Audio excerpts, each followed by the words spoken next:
Hi, hopefully this will be better. I'm not sure quite what happened there. Apologies. Wi-Fi trouble. Hello everybody. Hi. Right, hopefully this will work better now. I'm not quite sure what happened there. Who knows? Hello everybody. Hi. Welcome coming in. So how are you all doing on this bank holiday Monday? I'm not sure how many we're going to get today because obviously lots of people are busy and for once it's not raining, which is a plus. Hi everybody coming in. Hello. Oh, so nice to see you all. So it feels like quite a long time since I've done one of these. It's actually only 3 weeks, but it feels like a lot longer. I don't know if any of you have been here before. If not, welcome, and I'll explain what it's all about in a second. Hi everybody coming in. So this is the 7th Gain Creative Confidence session.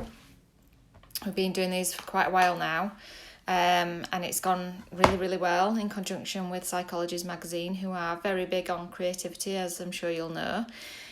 In fact, their latest offer is in the bio. This is the latest edition that's out, and it does mention Unleash Your Creativity on the front page actually, and there's a good article in there all about play. So if you're interested in that offer and getting that posted to your door, have a look in the bio.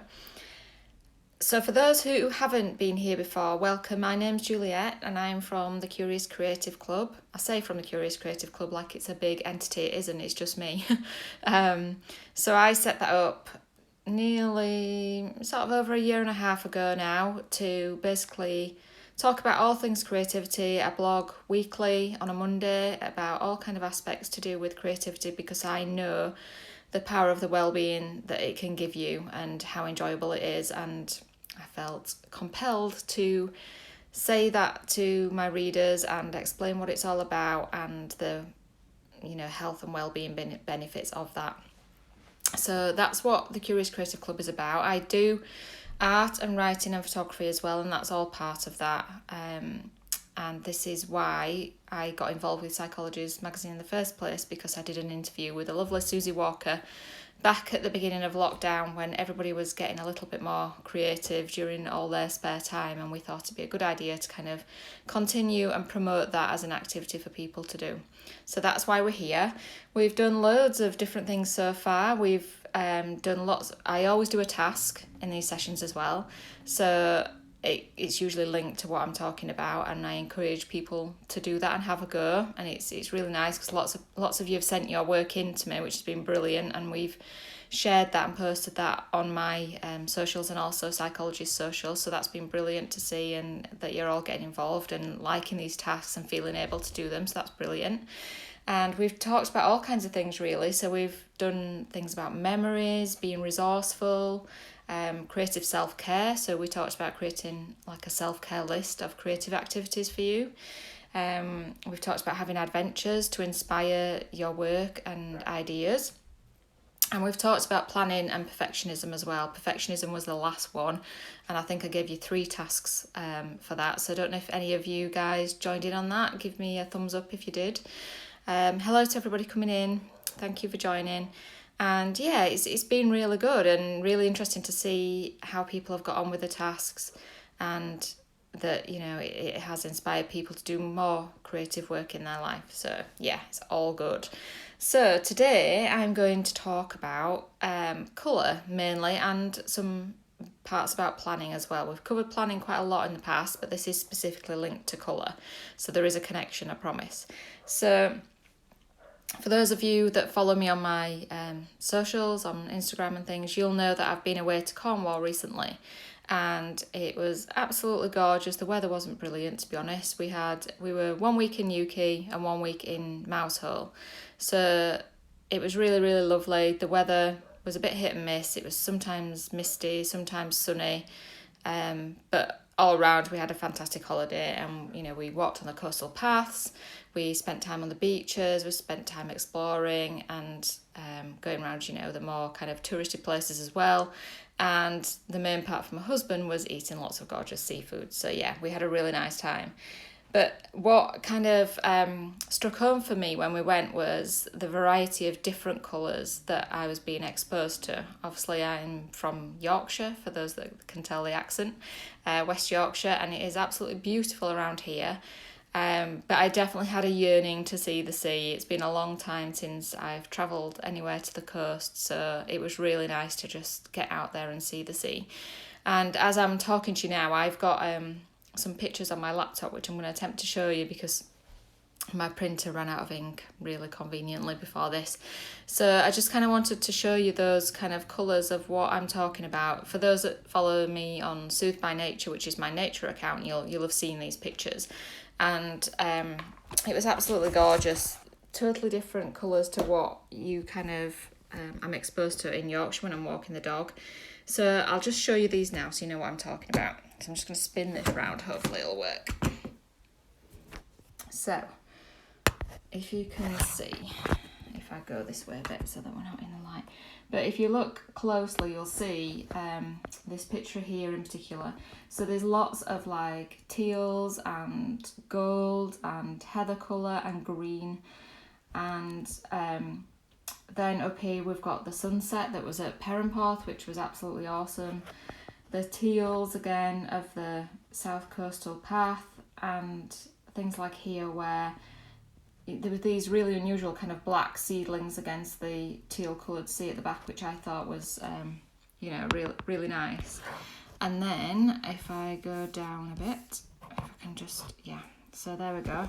And then the other kind of thing that I really noticed was there were really kind of bright coloured buildings and obviously lots of boats and things in the harbours that really kind of caught my eye, definitely. You would not see a bright pink house in Yorkshire.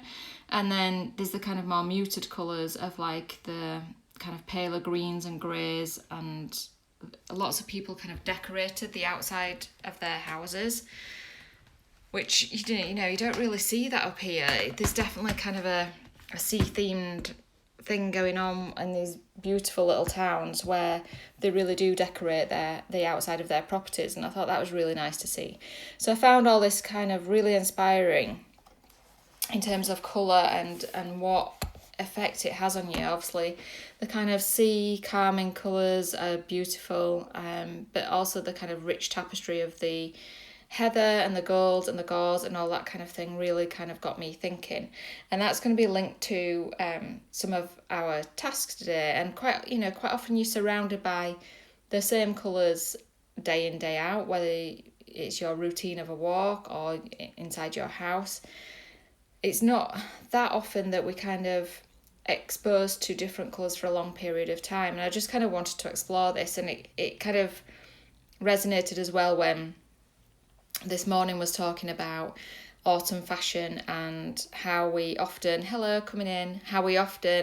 hi Pete, when we often go into our wardrobe, we're using 20% of the items that we wear 80% of the time. And I thought that was a really interesting statistic, and I definitely am one of those that does that, wears the same kind of clothes all the time.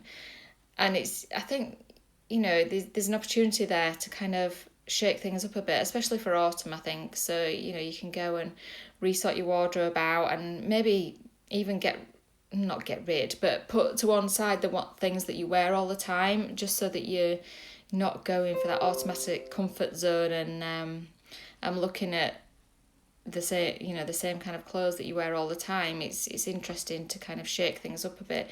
And the same for like indoors as well. Autumn's a really great opportunity to kind of warm things up in the house, maybe with more kind of autumnal colours and things like that. So what I wanted to do today, and Susie talked about this as well in her Monday Motivation live earlier today, about shaking things up a bit and embracing the change and looking at things from a different point of view and finding out who inspires you and things like that. And I think it's a good opportunity to do that with colour. So hello everybody coming in. I just think it's that kind of seasonal shift again, isn't it? We're coming up to September. We're all about to embrace new routines again. after a whole summer of everything being everywhere. So it's kind of nice to get into a new routine and, like I say, embrace the change really and use it as an opportunity to shake things up. So what I wanted you to do for task 1 is to write a list of colours and kind of put your emotion next to them, how you find them for you. So for example, like blue and grey I find very kind of calming. Green I associate with growth. Hello everybody coming in. Green I associate with growth. Orange is a very kind of energetic colour for me. And then there's certain like colour combinations that I have in my house for certain reasons. So in our lounge, for example, it's kind of green, pink, grey, but kind of the muted variations of those. And that kind of has that kind of soothing effect at the end of the day when you're just wanting to chill out and relax. In our hallway, for example, it's a real kind of mixture of bright colours, so that's kind of very welcoming and cheerful, I think, when you come in the door. So there's a real chance for you to shake things up a little bit as it comes up to autumn. And you know, they always say change is as good as a rest, and my friend Claire from My House Candy has been doing a similar kind of thing. She's an interiors blogger, and she's been restyling certain parts of her house as we come into a new season. And I think, you know, it's always nice to do that. There's something about change, isn't there, and refreshing things that just make you love them all the more, I think. So that's the first task, is to just kind of find out what emotions you associate with certain colours, and that will come on to the 4th task to do with planning as well. So the second part is to sort of encourage this change and encourage you to shake things up a bit. I thought what would be really nice is to create a bit of a mood board of some colours that you don't expose yourself to all the time. So there might be just different combinations of colours that you like but you wouldn't necessarily put together, or it might be colours that you just don't use at all, and there might be reasons behind that. You know, you might really hate them, but if you combine them with a different colour that you like, all of a sudden it might really appeal to you. And there's a really easy way to do this on Pinterest, just, you know, to create a board that you like, or you can just cut things up and paste. That's absolutely fine as well. What I really like on Pinterest is they do these kind of colour swatches. It becomes a bit addictive. I think I've got an actual whole board of colour combinations that I like on my account. And it is literally just stripes of colour like you would get in a paint shop, really, of different colour combinations that you might not have thought of that just work really well together. So that's a good way to do it. And like I say, just play around with different colour combinations, different colours that you wouldn't necessarily use. And then the third task is to create a piece of art using these colours, ones that you wouldn't normally use. So, you know, it can be a real challenge, especially like, for example, if you're used to using really light colours in your artwork. Hi everybody coming in. If you're used to using really light colours in your artwork, to suddenly go like really dark would be interesting, or really kind of, I don't know, it could be like gothic colours, or just any kind of, or really bright colours if you're used to, you know, if you're used to kind of a pale palette or more muted tones. Try and just embrace and go completely opposite and challenge yourself and see if that has a different effect or mood on the painting and yourself. So as I always say, when you're doing these tasks, please try and take note of how it's making you feel, because this is what it's all about. Creativity is all about tapping into your mood and maybe possibly changing your mindset, changing the state that you're feeling in, and colour can really do that. You know, if I'm having a bad day, I'll often, not that I'm having a bad day today, but I will often wear, you know, bright colours to counteract that. Or if I'm having a day where I just want to really chill out, it might be more muted colours and things like that. So have a play around with creating a piece of art based on those colours that you've selected for your mood board and see how that makes you feel. It also opens up new materials, so if you are going really dark, it could be an opportunity to try using charcoal, for example, which you might never have used. I've certainly never used that. I don't know why, actually, probably because I don't really do really dark artwork, but yeah, that'd be a challenge for me. but it just opens up to new experiences with trying these different things for art, and you might find something that you really like that you hadn't expected to like, and that's what it's about. It's about experimenting, trying different things, and finding what really suits you and what you really love to do. So those are the kind of 3 things related to art and colour. And then moving on to planning, what I did a while ago, and this I suppose links to a bit to kind of self-care lists and things like that. So we're coming up to a time, September, notorious for planning new routines and things like that. And this year more than ever, I think, we're all going to be, if we've got children, we're going to be in different routines with schools. If you're going back to work, it could be a whole different ball game. So I think it's a good opportunity to kind of get used to that new routine, put some planning in place. But also what I did, I don't know how long ago it was, but it was a while ago, and I kind of listed the tasks in order of colour. So you'll see down here I had these different dots, so orange, yellow, blue, green and pink. And I kind of categorised them for different things. So pink was self-care and exercise, meeting with friends, and possibly photography time too. Green was based on Curious Creative Club, my work, blog posts, social media and kind of growth type things. Writing was blue because I find writing very calming, so that was everything linked to writing. Art was yellow, as I find that quite kind of energising and kind of a cheerful thing to do. And orange was my day-to-day household stuff, mum, taxi time and food shopping. So that in my mind, it's the stuff that requires quite a lot of physical energy. I'm always here, there and everywhere taking the kids to places. So that's how I categorise mine, but you might do it completely different based on the list that you've created earlier.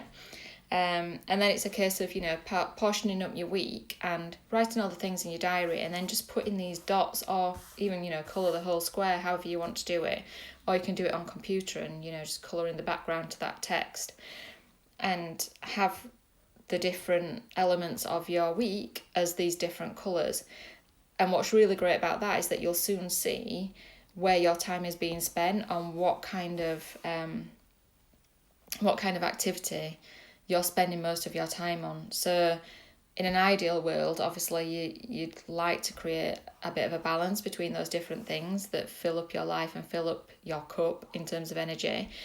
But it might be that when you look at your week and you've categorized it like that all of a sudden you see that you are spending way too much time on your work or on the kind of day-to-day household stuff. You might want to really switch that up and change things around, and it's such an easy visual thing to see of where you are spending your time without spending too much time on it. It's literally there in front of you for you to check that out. So I think it's a really useful exercise in portioning up your week and making some changes if changes need to be made, making sure you've got your self-care time in there. We've spent a whole massive summer looking after a lot of other people in many cases. So, with children, keeping them going, schoolwork, entertaining them. Oh, that Francis is laughing. Tell me why you're laughing. There's lots of ways where we've had to carve out our time and probably not had much left for us. So now is the time to build in that time into your week. Make sure that you have got time to do these, that if you wanted to do more creative things, make sure that is planned into your diary. Otherwise it might just not happen, and if it's in there, it's far more likely to happen. Francis is saying sorry, press the wrong button. Okay, that's fair enough. That's funny. So she meant the heart emoji, smiling face. That's good. So I hope this is all kind of resonating with you, and that you understand how much colour can make a big impact in either creative work or planning your week and all those kind of things. So do those tasks sound doable? Do they sound okay? And I realise I'm giving you quite a lot this week, but that's because from now on I'm also going to be very much more planned from September going forwards. Now I've got the kids back to school. Hello, Joanne. So now I've got the kids back to school, I need to be far more planning myself. I've done a lot over the summer, but it's, like everybody, it's been during the time where we can and not, really focused time.